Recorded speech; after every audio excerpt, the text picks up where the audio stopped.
Hello friends, welcome to my channel ಸ್ಯಾನಲ್ ಮನರಂಜನೆ. Friends, ನೀವು ನಮ್ಮ ಚಾನಲ್ಗೆ ಸಬ್ಸ್ಕ್ರೈಬ್ ಆಗಿಲ್ಲ ಅಂತ ನೀವೇ ಸಬ್ಸ್ಕ್ರೈಬ್ ಆಗಿ ಪಕ್ಕದಲ್ಲಿ ಬೆಲ್ ಐಕಾನ್ನ ಕ್ಲಿಕ್ ಮಾಡಿ. ಶ್ರಾವಣಿ ಸುಬ್ರಹ್ಮಣ್ಯ ಧಾರಾವಾಹಿಯ ಶುಕ್ರವಾರದ ಸಂಚಿಕೆಯಲ್ಲಿ ಮೊದಲಿಗೆ ರೌಡಿಗಳು ಸುಬ್ಬುನ ಒಂದು ಗೋಡೌನಲ್ಲಿ ಕಟ್ಟಾಕಿರ್ತಾರೆ. ನೋಡ್ರೋ ಮೇಡಮ್ ಹೇಳಿದಾಗೆ ನಮ್ಮ ಕೆಲಸ ಅಂತೂ ಮುಗೀತು, ಸರ್ಗೆ ಒಂದು ಸರಿ ಫೋನ್ ಮಾಡೋಣ ಇರು ಅಂತ ಹೇಳಿ ಮ್ಯಾಡಿಗೆ ಫೋನ್ ಮಾಡ್ತಾರೆ. ಹಲೋ ಸರ್, ಮೇಡಮ್ಮು ಸುಬ್ಬುನ ಎತ್ತಾಕೊಂಬರೋಕ್ಕೆ ಹೇಳಿದರು. ಪೊಲೀಸರು ಕಣ್ ತಪ್ಪಿಸಿ ಇವನನ್ನು ಎತ್ತಾಕೊಂಬರೋದಕ್ಕೆ ಇಷ್ಟೊತ್ತಾಗೋಯ್ತು ಸರ್, ಅದಕ್ಕೆ ನಿಮ್ಮ ಕಾಲ್ ರಿಸೀವ್ ಮಾಡಿಲ್ಲ ಅಂತ ಹೇಳ್ತಾರೆ. ಆಗ ಮ್ಯಾಡಿಗೆ ಗಾಬರಿ ಆಗುತ್ತೆ. ಅಂದರೆ ನೀವು ಸುಬ್ಬುನ ಕಿಡ್ನ್ಯಾಪ್ ಮಾಡಿದ್ದೀರಾ ಅಂತ ಹೇಳ್ತಾರೆ. ಆಗ ರೌಡಿಗಳು, ಹೌದು ಸರ್, ಕಿಡ್ನ್ಯಾಪ್ ಮಾಡಿ ಕರ್ಕೊಂಡು ಬಂದಿದ್ದೀವಿ, ಇವನ ಕತೆನ ಮುಗಿಸು ಅಂತ ಮೇಡಮ್ ಹೇಳಿದ್ದಾರೆ. ನೀವು ಒಂದು ಮಾತು ಹ್ಞೂ ಅಂದರೆ ಸಾಕು ಸರ್, ಇವನ ಕತೆನ ಈಗಲೇ ಇಲ್ಲೇ ಮುಗಿಸ್ಬಿಡ್ತೀವಿ ಅಂತ ಹೇಳ್ತಾರೆ. ಆಗ ಮದನ್, ಬೇಡ ಬೇಡ, ನಾನು ಅಲ್ಲಿಗೆ ಬರೋವರೆಗೂ ಕೂಡ ಅವನ ಕತೆ ಮುಗಿಬಾರ್ದು, ನೀವಿವಾಗ ಎಲ್ಲಿದ್ದೀರಾ ಅಂತ ಕೇಳ್ತಾರೆ. ಆಗ ರೌಡಿಗಳು, ಅದೇ ಸರ್, ನಮ್ಮ ಹಳೆ ಗೋಡೌನ್ ಇದೆಯಲ್ಲ ಅಲ್ಲೇ ಇದ್ದೀವಿ ಅಂತ ಹೇಳ್ತಾರೆ. ಆಗ ಮ್ಯಾಡಿ, ನಾನು ಮತ್ತೊಂದು ಸರಿ ಹೇಳ್ತಿದ್ದೀನಿ, ನಾನು ಅಲ್ಲಿಗೆ ಬರೋವರೆಗೂ ಸುಬ್ಬುಗೆ ಏನೂ ತೊಂದರೆ ಆಗಬಾರ್ದು, ಅವನು ಜೀವಂತವಾಗಿರಲೇಬೇಕು, ನಾನು ಈಗಲೇ ಅಲ್ಲಿಗೆ ಬರ್ತಾಯಿದ್ದೀನಿ ಅಂತ ಹೇಳಿ ಕಾಲ್ ಕಟ್ ಮಾಡ್ತಾರೆ. ಮತ್ತೆ ಇಲ್ಲಿ ಶ್ರಾವಣಿ, ಅಲ್ಲ ಅಪ್ಪ, ಲಾಸ್ಟ್ ರೌಂಡ್ ಕೌಂಟಿಂಗ್ ಶುರು ಆಯಿತು, ಇನ್ನೂ ಕೂಡ ಯಾರು ಗೆಲ್ತಾರೆ ಅನ್ನೋದು ಕನ್ಫರ್ಮ್ ಆಗಿಲ್ಲ. ಈ ಕಡೆ ವಿಜಯಾಂಬಿಕಾ ಕೂಡ ಕಾಣಿಸ್ತಿಲ್ಲ, ಸುಬ್ಬು ಕೂಡ ಇನ್ನೂ ಬಂದಿಲ್ಲ ಅಂತ ಹೇಳ್ತಾರೆ. ಆಗ ವೀರು, ಅದೇ ನನಗೂ ಅರ್ಥ ಆಗ್ತಿಲ್ಲ ಪದ್ಮನಾಭ ಅವರೇ, ಸುಬ್ಬುಗೆ ಒಂದು ಕಾಲ್ ಮಾಡಿ ಅಂತ ಹೇಳ್ತಾರೆ. ಆಗ ಪದ್ದು, ಯಜಮಾನ್ರೆ, ಆಗ್ಲಿಂದ ನಾನು ಕಾಲ್ ಮಾಡ್ತಾನೇ ಇದ್ದೀನಿ, ಆದರೆ ಅವನು ಕಾಲ್ ಪಿಕ್ ಮಾಡ್ತಾ ಇಲ್ಲ, ಇಷ್ಟೊತ್ತಿಗೆ ಅವನು ಇಲ್ಲಿರಬೇಕಿತ್ತು ಅಂತ ಹೇಳ್ತಾರೆ. ಆಗ ನಂದಿನಿ, ಹೌದು, ಇಂಥ ಸಂದರ್ಭದಲ್ಲಿ ಶ್ರಾವಣಿನ ಬಿಟ್ಟು ಸುಬ್ಬು ಇರೋದಕ್ಕೆ ಸಾಧ್ಯನೇ ಇಲ್ಲ, ಆದರೂ ಅವನಿಲ್ಲೆಲ್ಲೂ ಕಾಣಿಸ್ತಿಲ್ಲ, ಇನ್ನೂ ಬಂದಿಲ್ಲ ಅಂತಂದರೆ ಅಂತ ಹೇಳ್ತಾರೆ. ಆಗ ಶ್ರಾವಣಿ, ಅಂದರೆ ಅವನಿಗೇನಾದರೂ ತೊಂದರೆ ಆಗಿರ್ಬೋದು ಅಂತ ಹೇಳ್ತಿದ್ಯೇನಮ್ಮ ಅಂತ ಕೇಳ್ತಾರೆ. ಆಗ ವೀರು, ಶ್ರಾವಣಿ, ಯಾಕಮ್ಮ ನೆಗೆಟಿವ್ ಆಗೆಲ್ಲ ಯೋಚನೆ ಮಾಡ್ತಿದ್ಯಾ, ಸುಬ್ಬುಗೆ ಏನೂ ಆಗಿರೋದಿಲ್ಲ, ನೀನು ಧೈರ್ಯವಾಗಿರು ಅಂತ ಹೇಳ್ತಾರೆ. ಅಷ್ಟರಲ್ಲಿ ಎಲೆಕ್ಷನ್ ರಿಸಲ್ಟು ಅನೌನ್ಸ್ ಆಗುತ್ತೆ. ವಿಜಯಾಂಬಿಕಾ ವಿರುದ್ಧ ಶ್ರಾವಣಿ ಗೆದ್ದೋರೋದನ್ನು ಅನೌನ್ಸ್ ಮಾಡ್ತಾರೆ. ಶ್ರಾವಣಿ ಕಡೆಯವ್ರಿಗೆಲ್ಲ ತುಂಬಾ ಖುಷಿ ಆಗುತ್ತೆ. ವಿಜಯಾಂಬಿಕಾ ಕಡೆಯವರು ಬೇಜಾರು ಮಾಡಿಕೊಂಡು ಅಲ್ಲಿಂದ ಹೋಗ್ತಾರೆ. ಆಗ ಪದ್ದು, ಚೋಟು ಪಟಾಕಿ ಹೊಡೆಯೋ ಅಂತ ಹೇಳ್ತಾರೆ. ಆಗ ಶ್ರಾವಣಿ, ಅಲ್ಲ, ಈ ಒಂದು ಗೆಲುವನ್ನ ಸುಬ್ಬು ಇಲ್ಲದೆ ಸಂಭ್ರಮ ಪಡೋದಾದರೂ ಹೇಗೆ, ನನಗಂತೂ ತುಂಬಾ ಬೇಜಾರಾಗ್ತಿದೆ ಅಂತ ಹೇಳ್ತಾರೆ. ಶ್ರಾವಣಿ ಮಾತು ಕೇಳಿ ಮನೆಯವ್ರಿಗೂ ಕೂಡ ತುಂಬಾ ಬೇಜಾರಾಗುತ್ತೆ. ಮತ್ತು ಇಲ್ಲಿ ರೌಡಿಗಳು ಎಲೆಕ್ಷನ್ ರಿಸಲ್ಟ್ನ ಮೊಬೈಲಲ್ಲಿ ನೋಡ್ತಾರೆ. ಕೊನೆಗೂ ಇವನ ಹೆಂಡ್ತಿ ಎಲೆಕ್ಷನಲ್ಲಿ ಗೆದ್ದುಬಿಟ್ಟಿದ್ದಾಳೆ ಕಣ್ರೋ, ನಮ್ಮ ಮೇಡಮ್ ಅವರು ಸೋತೋಗಿದ್ದಾರೆ ಅಂತ ಹೇಳ್ತಾರೆ. ಆಗ ಇನ್ನೊಬ್ಬರು, ಖಂಡಿತ ಮೇಡಮ್ಗೆ ತುಂಬಾ ಕೋಪ ಬಂದಿರುತ್ತೆ, ಇವನಂತೂ ಯಾವುದೇ ಕಾರಣಕ್ಕೂ ಉಳಿಸೋದಿಲ್ಲ, ಅದಕ್ಕೂ ಮುಂಚೆ ಅವನ ಹೆಂಡ್ತಿ ಗೆದ್ದಿರೋ ನ್ಯೂಸ್ನ ಅವನಿಗೂ ಒಂದು ಸರಿ ತೋರಿಸ್ರು ಅಂತ ಹೇಳ್ತಾರೆ. ನ್ಯೂಸ್ ನೋಡ್ತಿದ್ದಾಗೆ ಸುಬ್ಬು ಜೋರಾಗಿ ನಗೋದಕ್ಕೆ ಶುರು ಮಾಡ್ತಾರೆ. ಅಷ್ಟರಲ್ಲಿ ಮ್ಯಾಡಿ ಅಲ್ಲಿಗೆ ಬರ್ತಾರೆ. ಓಹೋ, ಇವನು ಇಲ್ಲಿದ್ದಾನ, ಅಲ್ಲ, ಇನ್ನೊಂದು ಸ್ವಲ್ಪ ಹೊತ್ತಲ್ಲಿ ಇವನ ಕತೆ ಮುಗಿಯುತ್ತೆ ಅಂತ ಗೊತ್ತಿದ್ರು ಕೂಡ ಇವನಿಗೆ ಭಯನೇ ಆಗ್ತಿಲ್ವಾ ಅಂತ ಜೋರಾಗಿ ಹೇಳ್ತಾರೆ. ರೌಡಿಗಳೆಲ್ಲ ನಗ್ತಿರ್ತಾರೆ. ಆಗ ಮ್ಯಾಡಿ ಸುಬ್ಬು ಕಿವಿ ಹತ್ರ ಬಂದು, ಸುಬ್ಬು, ಹೇಗಾದರೂ ಮಾಡಿ ನಾನು ನಿನ್ನನ್ನು ಇಲ್ಲಿಂದ ಬಿಡಿಸ್ತೀನಿ, ನೀನು ಇಲ್ಲಿಂದ ತಪ್ಪಿಸ್ಕೊಂಡು ಹೋಗು, ವಿಜಯಾಂಬಿಕಾಗೆ ಏನಾದರೂ ಈ ವಿಷಯ ಗೊತ್ತಾದರೆ ನಿಮಗೆ ತುಂಬಾ ತೊಂದರೆ ಆಗುತ್ತೆ ಅಂತ ಹೇಳ್ತಾರೆ. ಅದಾದಮೇಲೆ ರೌಡಿಗಳಿಗೆ ಕೇಳಿಸೋ ಥರ, ಇವತ್ತು ಆ ಶ್ರಾವಣಿಯಿಂದ ನಮ್ಮ ಮಾಮು ಎಲೆಕ್ಷನಲ್ಲಿ ಸೋಲೋ ಥರ ಆಯಿತು, ನನಗಂತೂ ಟೆನ್ಷನ್ ಆಗ್ತಿದೆ, ಎಲ್ಲರೂ ಹೋಗಿ ಎಣ್ಣೆ ಮತ್ತು ಊಟ ತೊಗೊಂಬನ್ರೋ, ಇವನ ಕತೆನ ಮುಗಿಸಿ ಇಲ್ಲೇ ಪಾರ್ಟಿ ಮಾಡೋಣ ಅಂತ ಹೇಳ್ತಾರೆ. ಒಬ್ಬ ಮಾತ್ರ ಆಚೆ ಹೋಗ್ತಾನೆ. ಆಗ, ನೀವು ಹೋಗ್ರೋ, ಏನರೋ ಮಾಡ್ತಿದ್ದೀರಾ ಇಲ್ಲಿ ಅಂತ ಮ್ಯಾಡಿ ಹೇಳ್ತಾರೆ. ಆಗ ರೌಡಿಗಳು, ಇಲ್ಲ ಸರ್, ಇವನನ್ನು ಬಿಟ್ಟು ನಾವೆಲ್ಲೂ ಹೋಗಬಾರ್ದು ಅಂತ ಮೇಡಮ್ ಅವರು ಸ್ಟ್ರಿಕ್ಟಾಗಿ ಆರ್ಡ್ರ್ ಮಾಡಿದ್ದಾರೆ, ಒಂದು ವೇಳೆ ಏನಾದರೂ ತಪ್ಪಿಸ್ಕೊಂಡ್ಬಿಟ್ರೆ ತುಂಬಾ ತೊಂದರೆ ಆಗುತ್ತೆ ಸರ್, ಎಣ್ಣೆ ಮತ್ತು ಊಟ ಈಗ ಹೋಗಿದ್ದಾನಲ್ಲ ಅವನೇ ತರ್ತಾನೆ ಬಿಡಿ ಸರ್ ಅಂತ ಹೇಳ್ತಾರೆ. ಆಗ ಮ್ಯಾಡಿ ಅಲ್ಲೇ ಪಕ್ಕದಲ್ಲಿ ಒಂದು ದೊಣ್ಣೆ ಇರುತ್ತೆ, ಅದನ್ನು ತಗೊಂಡು ರೌಡಿಗಳಿಗೆಲ್ಲ ಹೊಡೆದು ಸುಬ್ಬು ಕೈ ಮತ್ತು ಕಾಲು ಕಟ್ಟಾಗಿರೋ ಹಗ್ಗನೂ ಕೂಡ ಬಿಡಿಸ್ತಾರೆ. ಸುಬ್ಬು, ಮೊದಲು ಇಲ್ಲಿಂದ ತಪ್ಪಿಸ್ಕೊಂಡು ಹೋಗು ಅಂತ ಹೇಳ್ತಾರೆ. ಆಗ ಸುಬ್ಬು, ಥ್ಯಾಂಕ್ಸ್ ಮದನ್, ಆದರೆ ಯಾವುದೇ ಕಾರಣಕ್ಕೂ ನನ್ನನ್ನು ಬಿಡಿಸಿದ್ದು ನೀನೇ ಅಂತ ಯಾರಿಗೂ ಹೇಳೋಕ್ಕೆ ಹೋಗಬೇಡ ಅಂತ ಹೇಳ್ತಾರೆ. ಆಗ ಮ್ಯಾಡಿ, ಸುಬ್ಬು, ಅದ್ರ ಬಗ್ಗೆ ಯೋಚನೆ ಮಾಡಬೇಡ, ಇವ್ರ ಕತೆನ ನಾನು ನೋಡ್ಕೊತೀನಿ, ಶ್ರಾವಣಿಯಲ್ಲಿ ಗೆದ್ದಿದ್ದಾಳೆ, ಇಂಥ ಸಂದರ್ಭದಲ್ಲಿ ನೀನು ಶ್ರಾವಣಿ ಜೊತೆ ಇರಬೇಕು, ಮೊದಲು ಇಲ್ಲಿಂದ ಹೋಗು ಅಂತಾರೆ. ಓಕೆ ಮದನ್, ಥ್ಯಾಂಕ್ಸ್ ಅಂತ ಹೇಳಿ ಸುಬ್ಬು ಅಲ್ಲಿಂದ ಆಚೆ ಬರ್ತಾರೆ. ಮತ್ತೆ ಇಲ್ಲಿ ವಿಜಯ ಕೈಯಲ್ಲಿ ಗನ್ ಹಿಡ್ಕೊಂಡು ಹೊರಗಡೆ ನಿಂತಿರ್ತಾರೆ. ಸುಬ್ಬುಗೆ ಗಾಬರಿ ಆಗುತ್ತೆ. ಅದೇ ಸಮಯಕ್ಕೆ ಮ್ಯಾಡಿನೂ ಹೊರಗಡೆ ಬರ್ತಾರೆ. ವಿಜಯ ಅಲ್ಲಿರೋದು ನೋಡಿ ಅವ್ರಿಗೂ ಗಾಬರಿ ಆಗುತ್ತೆ. ಮ್ಯಾಡಿ, ಇಷ್ಟು ವರ್ಷ ನೀನು ನನ್ನ ಜೊತೆ ಇದೆಯಾ, ಆದರೂ ನನ್ನನ್ನು ನೀನು ಅರ್ಥ ಮಾಡ್ಕೊಂಡೇ ಇಲ್ಲ ಅಲ್ವಾ, ಹೇಗಾದರೂ ಮಾಡಿ ನೀನು ಇವನನ್ನು ಕಾಪಾಡ್ತೀಯ ಅಂತ ನನಗೆ ತುಂಬ ಚೆನ್ನಾಗೇ ಗೊತ್ತಿತ್ತು, ಅದಕ್ಕೆ ನಾನು ಇಲ್ಲಿಗೆ ಬಂದಿದ್ದು ಅಂತ ಹೇಳ್ತಾರೆ. ಆಗ ಮ್ಯಾಡಿಗೆ ಗಾಬರಿ ಆಗುತ್ತೆ. ಮಾಮ್ ಪ್ಲೀಸ್, ಇವನಿಗೆ ಏನೂ ಮಾಡಬೇಡ, ಇವನನ್ನು ಬಿಟ್ಬಿಡು ಅಂತ ಹೇಳ್ತಾರೆ. ಆಗ ವಿಜಯ ಮ್ಯಾಡಿನ ಕೆಳಗಡೆ ತಳ್ತಾರೆ. ಅವ್ರ ತಲೆ ಡೋರ್ಗೆ ತಾಗುತ್ತೆ.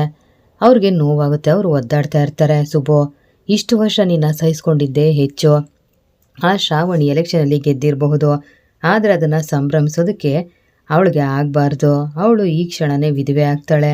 ಆಫ್ಟರ್ ಆಲ್ MLA ಆಗೋದಕ್ಕೋಸ್ಕರ ನಾನು ನನ್ನ ಗಂಡನ್ನ ಕಳ್ಕೊಂಡಲ್ಲ ಅಂತ ಅವಳು ಜೀವನ ಪೂರ್ತಿ ಕೊರಗಬೇಕು. ಆ ರೀತಿ ಮಾಡ್ತೀನಿ. ಇನ್ನು ನಿನಗೆ ಉಳುಗಾಲ ಇಲ್ಲ. ಇವತ್ತೇ ನಿನ್ನ ಕತೆನ ಮುಗಿಸ್ತೀನಿ, ನಿನ್ನ ಆತ್ಮಕ್ಕೆ ಶಾಂತಿ ಸಿಗಲಿ ಅಂತ ಹೇಳಿ ಶೂಟ್ ಮಾಡೋದಕ್ಕೆ ಅಂತ ಹೋಗ್ತಾರೆ. ಅದೇ ಸಮಯಕ್ಕೆ ವೀರು, ನಂದಿನಿ, ಪದ್ದು, ಶ್ರಾವಣಿ ಪೊಲೀಸವ್ರನ್ನ ಕರ್ಕೊಂಡು ಅಲ್ಲಿಗೆ ಬರ್ತಾರೆ. ವಿಜಯಗೆ ಗಾಬರಿ ಆಗುತ್ತೆ. ಆಗ ನಂದಿನಿ, ವಿಜಯ, ಇಷ್ಟು ದಿನ ನೀನು ಮಾಡಿರೋ ಪಾಪ ಕರ್ಮಗಳೇ ಸಾಕು, ಇದನ್ನೆಲ್ಲ ಇಲ್ಲಿಗೆ ನಿಲ್ಲಿಸ್ಬಿಡು. ನೀನು ಮಾಡಿರೋ ತಪ್ಪು ಒಪ್ಕೊಂಡು ನೀನು ಶಿಕ್ಷೆ ಅನುಭವಿಸೋ, ಮೊದಲು ಗನ್ನನ್ನ ಕೆಳಗಡೆ ಇಳಿಸೋ ಅಂತ ಹೇಳ್ತಾರೆ. ಆಗ ವೀರು, ನೋಡು, ನೀನು ಕ್ಷಮಿಸೋಕ್ಕಾಗದಿರೋ ಅಷ್ಟು ತಪ್ಪು ಮಾಡಿದ್ಯಾ, ಮರ್ಯಾದೆಯಿಂದ ಗನ್ನನ್ನ ಕೆಳಗಡೆ ಇಳಿಸೋ, ನೀನು ಮಾಡಿರೋ ತಪ್ಪನ್ನ ಒಪ್ಕೊಂಡು ಶಿಕ್ಷೆ ಅನುಭವಿಸೋ ಅಂತ ಹೇಳ್ತಾರೆ. ಆಗ ಶ್ರಾವಣಿ, ಲೇ ವಿಜಯಾಂಬಿಕಾ, ಮರ್ಯಾದೆಯಿಂದ ಗನ್ನನ್ನ ಕೆಳಗಡೆ ಇಳಿಸೋ, ಇಲ್ಲ ಅಂದರೆ ನಿನ್ನ ಪ್ರಾಣ ಕಳ್ಕೊತೀಯ ಅಂತ ಶ್ರಾವಣಿ ಹೇಳ್ತಾರೆ. ವಿಜಯ್ಗೆ ಕೋಪ ಬರುತ್ತೆ. ನೀವೆಲ್ಲ ಹೇಳ್ತಾ ಇದ್ದೀರಾ ಅಂತ ನಾನು ನನ್ನ ಸೋಲನ್ನ ಒಪ್ಕೋಬೇಕಾ? ನಾನು ಯಾವುದೇ ಕಾರಣಕ್ಕೂ ಸೋಲನ್ನ ಒಪ್ಕೊಳ್ಳೋದಿಲ್ಲ. ನಾನು ಎಲೆಕ್ಷನಲ್ಲಿ ಸೋತಿರಬಹುದು ಅಷ್ಟೇ, ಜೀವನದಲ್ಲಿ ಸೋತಿಲ್ಲ. ನಿಮ್ಮಿಬ್ಬರನ್ನ ದೂರ ಮಾಡೋವರೆಗೂ ನನಗೆ ನೆಮ್ಮದಿ ಇಲ್ಲ ಸುಬ್ಬು, ಇವತ್ತು ನಿನ್ನ ಸಾಯಿಸ್ದೆ ಬಿಡೋದಿಲ್ಲ ಅಂತ ಹೇಳ್ತಾರೆ. ಆಗ ಪದ್ದು, ವಿಜಯಾಂಬಿಕಾ, ನನ್ನ ಮಗನಿಗೇನಾದರೂ ಅಪಾಯ ಮಾಡಿದ್ರೆ ನಾನಂತೂ ಸುಮ್ಮನೆ ಇರೋದಿಲ್ಲ ಅಂತ ಹೇಳ್ತಾರೆ. ಆಗ ವಿಜಯ ನಗ್ತಾ ಇರ್ತಾರೆ. ನಿನ್ನಿಂದ ಏನೂ ಮಾಡೋಕ್ಕಾಗಲ್ಲ, ಗಂಗಾಧರ ಮೂರ್ತಿಗಳನ್ನ ಸಾಯಿಸಿದ್ದೆ ನಾನು ಅಂತ ನಡೆದಿರೋ ಎಲ್ಲ ವಿಷಯನೂ ಹೇಳ್ತಾರೆ. ಅಷ್ಟೇ ಅಲ್ಲ, ಈ ವೀರುನ ಸಾಯಿಸ್ಬೇಕು ಅಂತ ನಾನು ಇವನ ಮೇಲೆ ಅಟ್ಯಾಕ್ ಮಾಡಿಸ್ದೆ, ಆದ್ರೆ ಅವನು ಬಚಾವಾಗ್ಬಿಟ್ಟ. ನನ್ನ ಮೇಲೆ ಅನುಮಾನನೇ ಬರಲಿಲ್ಲ, ನನ್ನನ್ನು ದೇವತೆ ಅಂತಾನೆ ನೋಡ್ತಾ ಇದ್ದ. ಇನ್ನು ಈ ಮಕ್ಳ ತಂದೆನ ಸಾಯಿಸಿ ಮಕ್ಳನ್ನ ಮನೆಗೆ ಕರ್ಕೊಂಡು ಬಂದು ಮನೆಗೆ ಸೇರಿಕೊಂಡೆ. ಆಗಲೂ ವೀರು ನನ್ನನ್ನು ನಂಬ್ದ, ನನ್ನ ಮೇಲೆ ಅನುಮಾನನೇ ಪಡಲಿಲ್ಲ. ಇಷ್ಟೆಲ್ಲ ಮಾಡಿದ್ರು ನನ್ನ ಬಗ್ಗೆ ಯಾರಿಗೂ ಏನೂ ಗೊತ್ತಾಗಲೇ ಇಲ್ಲ. ನಾನು ರಾಣಿ ಥರ ಇದ್ದೆ. ಇನ್ನು ಮುಂದೆ ನನ್ನನ್ನು ಏನು ಮಾಡೋಕ್ಕಾಗುತ್ತೆ? ಹೇಗೂ ಜೈಲಿಗೆ ಹೋಗ್ತೀನಿ ಅಂತ ನನಗೆ ಅರ್ಥ ಆಗಿದೆ. ಅದಕ್ಕೆ ಎಲ್ಲ ಸತ್ಯನೂ ಹೇಳ್ತಾ ಇದ್ದೀನಿ. ಹೋಗೋಕ್ಕಿಂತ ಮುಂಚೆ ಸುಬ್ಬು ಮತ್ತು ಶ್ರಾವಣಿನ ದೂರ ಮಾಡೇ ನಾನು ಜೈಲಿಗೆ ಹೋಗೋದು ಅಂತ ಹೇಳಿ ಸುಬ್ಬುಗೆ ಶೂಟ್ ಮಾಡೋದಕ್ಕೆ ಅಂತ ಹೋಗ್ತಾರೆ. ಅದೇ ಸಮಯಕ್ಕೆ ಮ್ಯಾಡಿ ಅಡ್ಡ ಬರ್ತಾರೆ. ಅವ್ರಿಗೆ ಬುಲೆಟ್ ತಾಗುತ್ತೆ, ಅವರು ಕೆಳಗಡೆ ಬಿದ್ದೋಗ್ತಾರೆ. ಆಗ ಶ್ರಾವಣಿ, ಇನ್ಸ್ಪೆಕ್ಟರ್, ಇವಳನ್ನ ಅರೆಸ್ಟ್ ಮಾಡಿ ಮೊದಲು ಕರ್ಕೊಂಡೋಗಿ, ಇನ್ನು ಮುಂದೆ ಇವಳ ಜೀವನ ನರಕ ಆಗಬೇಕು, ಎಲ್ಲರನ್ನ ನಾಶ ಮಾಡೋದೇ ಇವಳಿಗೆ ಅಭ್ಯಾಸ ಆಗೋಗಿದೆ, ಯಾವುದೇ ಕಾರಣಕ್ಕೂ ಇವಳು ನೆಮ್ಮದಿಯಾಗಿರಬಾರ್ದು, ಎಳ್ಕೊಂಡೋಗಿ ಅಂತ ಹೇಳ್ತಾರೆ. ವಿಜಯನ ಪೊಲೀಸರು ಅಲ್ಲಿಂದ ಕರ್ಕೊಂಡು ಹೋಗ್ತಾರೆ.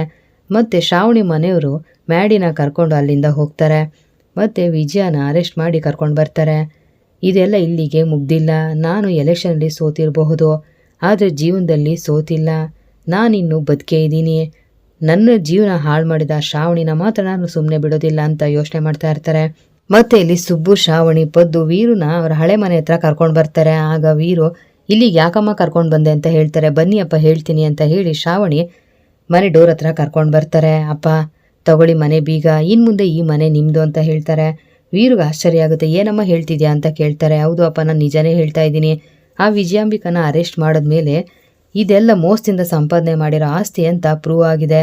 ಅದಕ್ಕೆ ನಿಮ್ಮ ಆಸ್ತಿ ಎಲ್ಲ ಈಗ ನಿಮಗೆ ಸಿಕ್ಕಿದೆ ಅಪ್ಪ ಅಂತ ಹೇಳ್ತಾರೆ.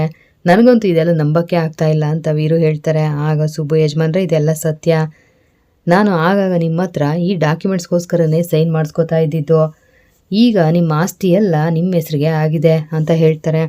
ಆಗ ಪದ್ದು, ಮೋಸ ಅನ್ಯಾಯದಿಂದ ಅವರು ಎಷ್ಟು ದೊಡ್ಡ ಕೋಟೆ ಬೇಕಾದರೂ ಕಟ್ಟಿರಬಹುದು, ನ್ಯಾಯ ಧರ್ಮದಿಂದ ಎಂಥ ಕೋಟೆಯನ್ನು ಬೇಕಾದರೂ ಉರುಳಿಸಬಹುದು. ಯಜಮಾನ್ರೆ, ನೀವು ಕಷ್ಟಪಟ್ಟು ದುಡ್ದಿರೋದೆಲ್ಲ ಈಗ ನಿಮ್ಮ ಪಾಲೇ ಆಗಿದೆ. ಇವತ್ತು ಒಳ್ಳೆ ದಿನ ಅಂತ ಗೊತ್ತಾಯಿತು, ಅದಕ್ಕೆ ಶ್ರಾವಣಿ ಅಮ್ಮವ್ರಿಗೆ ಇವತ್ತೇ ಮನೆ ಬೀಗ ಕೊಡಿ ಅಂತ ಹೇಳಿದ್ದು. ಇನ್ನು ತಡ ಮಾಡೋದು ಬೇಡ, ಈಗ ನೀವು ಕೀ ಓಪನ್ ಮಾಡಿ ಒಳಗಡೆ ಹೋಗಿ ಅಂತ ಹೇಳ್ತಾರೆ. ನಾನು ಒಬ್ಬನಿಗೆ ಮನೆ ಒಳಗಡೆ ಹೋಗೋದಕ್ಕೆ ಇಷ್ಟ ಇಲ್ಲ, ನಂದಿನಿ ಇದ್ದಿದ್ರೆ ಚೆನ್ನಾಗಿರ್ತಾ ಇತ್ತು ಅಂತ ಹೇಳ್ತಾರೆ. ಆಗ ಪದ್ದು, ಏನು ಮಾಡೋದು ಯಜಮಾನ್ರೆ, ನಂದಿನಿ ಅಮ್ಮವರು ಸಾಲಿಗ್ರಾಮಕ್ಕೆ ಹೋದರು, ಇನ್ನು ಕಾಂತಮ್ಮವರು ಮಗನ ಮಾತಾಡ್ಸ್ಕೊಂಡು ಬರ್ತೀನಿ ಅಂತ ಹೇಳಿ ವಿಶಾಲನ ಕರ್ಕೊಂಡು ಹೋಗಿದ್ದಾರೆ. ಉಳಿದಿರೋದು ನಾವಷ್ಟೇ, ಈಗ ನೀವು ಮನೆ ಒಳಗಡೆ ಹೋಗಲೇಬೇಕು ಅಂತ ಹೇಳ್ತಾರೆ. ಆಗ ವೀರು, ಇಲ್ಲ, ಇದಕ್ಕೆ ನನ್ನ ಮನಸ್ಸು ಒಪ್ತಾ ಇಲ್ಲ ಪದ್ಮನಾಭ ಅವರೇ, ಇಷ್ಟು ದಿನ ನಿಮ್ಮ ಮನೇಲಿ ಉಳ್ಕೊಳ್ಳೋದಕ್ಕೆ ನಮಗೆ ಅವಕಾಶ ಕೊಟ್ಟಿದ್ದೀರಾ, ಇನ್ನು ನಿಮ್ಮ ಸೊಸೆ ಈ ಮನೇನ ನಮಗೆ ವಾಪಸ್ ಕೊಡಿಸಿದ್ದಾಳೆ, ನನಗೆ ಈ ಮನೆ ಮೇಲೆ ಎಷ್ಟು ಹಕ್ಕಿದೆಯೋ ನಿಮಗೂ ಅಷ್ಟೇ ಹಕ್ಕಿದೆ, ನೀವೇ ಕೀನ ಓಪನ್ ಮಾಡಿ ಅಂತ ಹೇಳ್ತಾರೆ. ಆಗ ಪದ್ದು, ಯಜಮಾನ್ರೆ ದಯವಿಟ್ಟು ಹೀಗೆಲ್ಲ ಮಾತಾಡ್ಬಿಡಿ, ನೀವು ಹಕ್ಕು ಅಂತ ಮಾತಾಡಿದ್ರೆ ನಮ್ಮ ಮನ್ಸಿಗೂ ಬೇಜಾರಾಗುತ್ತೆ ಅಂತ ಹೇಳ್ತಾರೆ. ಆಗ ವೀರು, ಹಕ್ಕು ಅಂತ ಹೇಳೋದಿಲ್ಲ, ಪ್ರೀತಿಯಿಂದನೇ ಹೇಳ್ತಾ ಇದ್ದೀನಿ, ಇನ್ನು ಮುಂದೆ ನೀವೆಲ್ಲ ನಮ್ಮ ಮನೇಲಿ ನಮ್ಮೊಟ್ಟಿಗೆ ಇರಬೇಕು, ಇದೇ ನನ್ನ ಆಸೆ ಅಂತ ಹೇಳ್ತಾರೆ.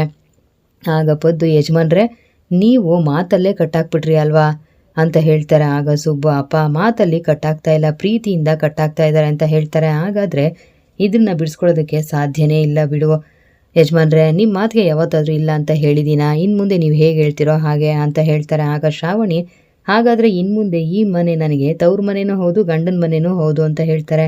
ಸರಿ ಬನ್ನಿ ಒಳಗಡೆ ಹೋಗೋಣ ಅಂತ ವೀರು ಹೇಳ್ತಾರೆ. ಮತ್ತು ವೀರು ಮನೆ ಡೋರ್ನ ಓಪನ್ ಮಾಡ್ತಾರೆ. ಎಲ್ಲರೂ ಮನೆ ಒಳಗಡೆ ಹೋಗ್ತಾರೆ. ಇಲ್ಲಿಗೆ ಶ್ರಾವಣಿ ಸುಬ್ರಹ್ಮಣ್ಯ ಧಾರಾವಾಹಿ ಶುಕ್ರವಾರ ಸಂಚಿಕೆ ಮುಕ್ತಾಯ ಆಗುತ್ತೆ. ಮುಂದಿನ ವಿಡಿಯೋಗಾಗಿ ದಯವಿಟ್ಟು ನಮ್ಮ ಚಾನಲ್ ಸಬ್ಸ್ಕ್ರೈಬ್ ಮಾಡಿ, ಲೈಕ್ ಮಾಡಿ, ಶೇರ್ ಮಾಡಿ. Thank you.